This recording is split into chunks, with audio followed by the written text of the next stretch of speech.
Donc, les verbes puissants, lorsqu'on lit beaucoup d'albums jeunesse, on remarque aussi que les verbes puissants sont souvent des mots de niveau 2.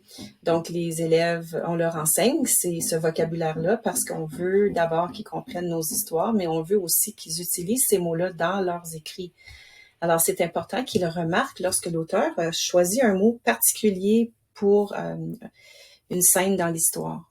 Non seulement qu'on va enseigner les verbes puissants, mais on va s'arrêter aussi sur des adjectifs puissants ou des adverbes puissants et bon, ainsi les élèves comprennent que le choix de mots est vraiment important pour créer l'atmosphère voulue dans l'histoire. Alors, l'objectif d'apprentissage pourrait être choisir des verbes expressifs et dynamiques pour rendre les actions et les événements plus vivants et captivants pour la lectrice et le lecteur.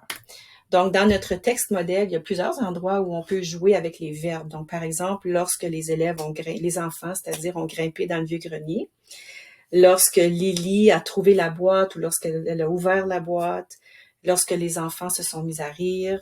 Bon, mais pour la petite capsule ici, j'ai choisi lorsque l'ombre est passée.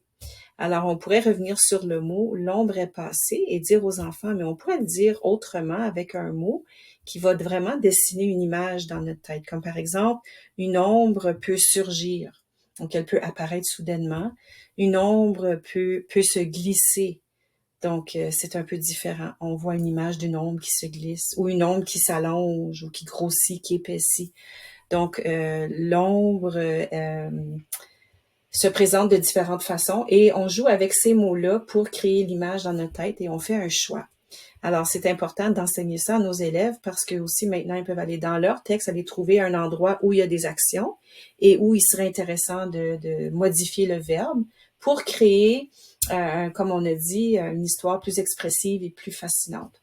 Donc, c'est quelque chose d'amusant à faire avec les élèves.